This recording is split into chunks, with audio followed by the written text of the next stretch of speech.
So welcome back guys, and in today's video we're gonna do this effect from the Plague Inc. game that I used to play. So let's get into it.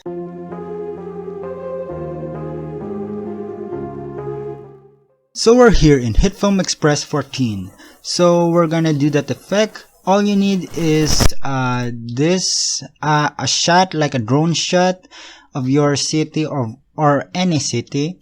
Then you're gonna need this composite file, which you could just make, which I already made. And if of course you don't want to make this, I could provide a link down in the description below, so you could just download that and just add this into your shot. And of course, since this is a composite shot, you could just edit this out when if there are things that you don't like. So for example, in the red background, you could have remove the light sword effect so that it won't flicker, but it would have this gradient, or you could just change the color overall.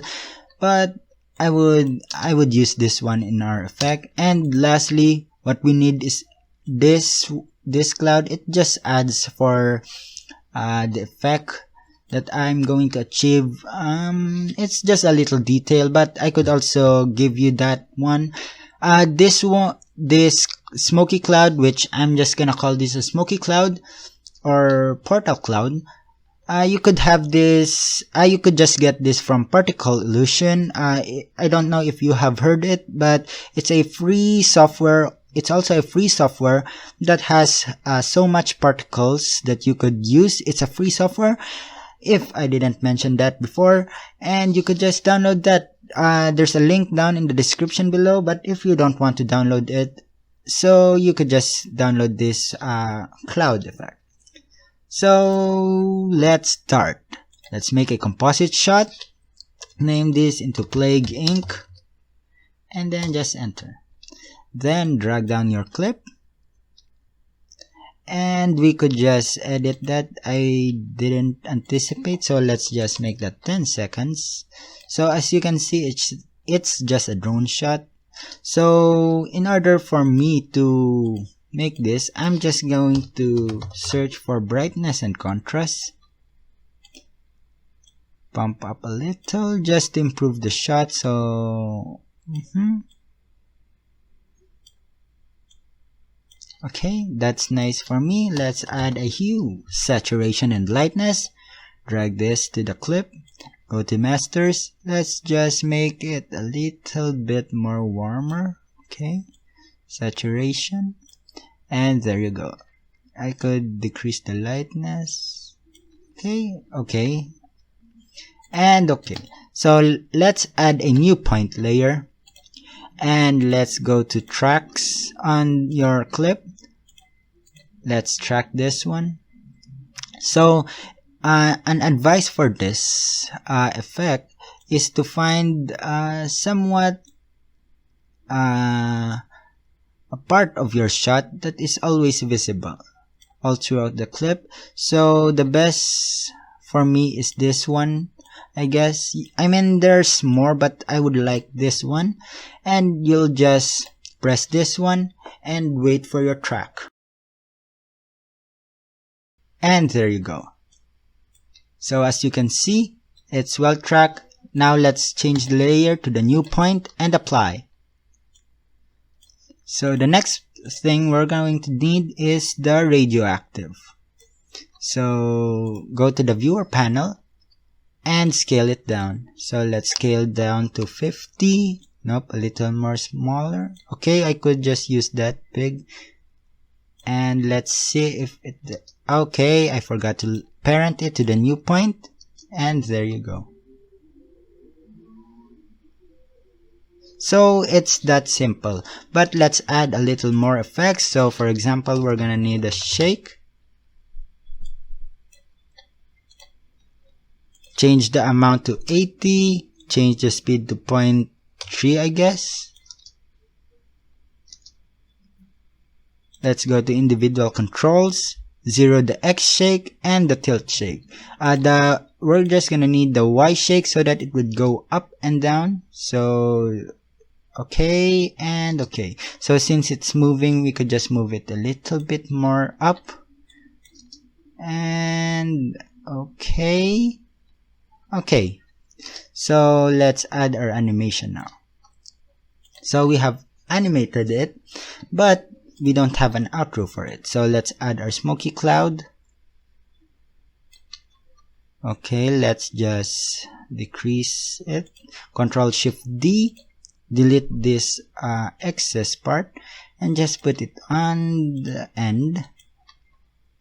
Okay, and let's add a hue saturation.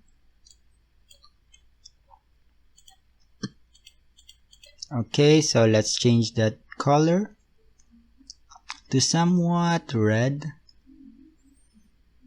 Okay, I think. Okay, let's boost the saturation. Okay, and oh, too much. Okay, let's just make this into -5, and there you go. So the next thing we're gonna need is for a reverse, time reverse in the temporal, and let's drag that down so that it would a bit shrink.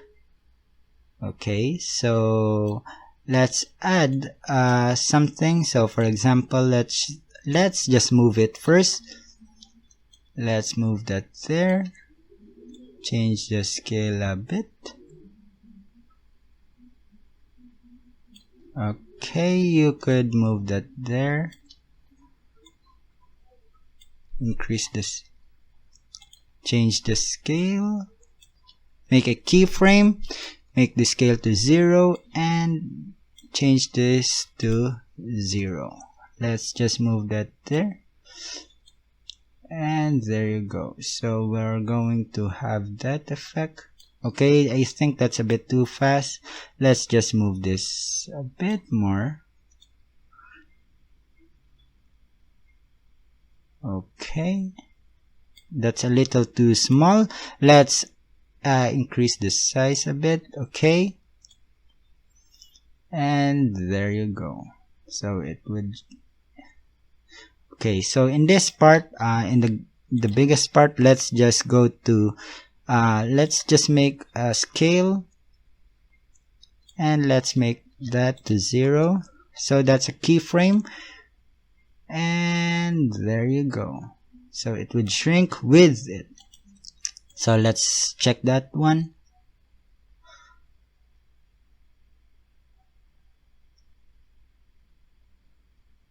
Okay, so let's go. Okay, that's a bit how I like it. Although the problem is the scaling part. Let's just change that one. So the problem is we need to change the scale so that it would follow where it shrinks. So let's say I would want to do that and change that so that when it scales down, it would scale going to the center, not somewhere. Okay, and there you go. So that's how I made this effect. It's very simple. It's actually a very simple effect. It's just something that I wanted to do. And if ever that you want to make an intro or somewhat of a starting point, let's just make that by having our scale from 0 and keyframing into 24 so that it would enlarge. And it would look like that. So hope you learned something new. So subscribe to my channel if you like my contents. Check out some of my contents, some other videos. Maybe you'll like it. Like this video if you like it. Comment down below on what you think, and I would see you in the next video. Bye!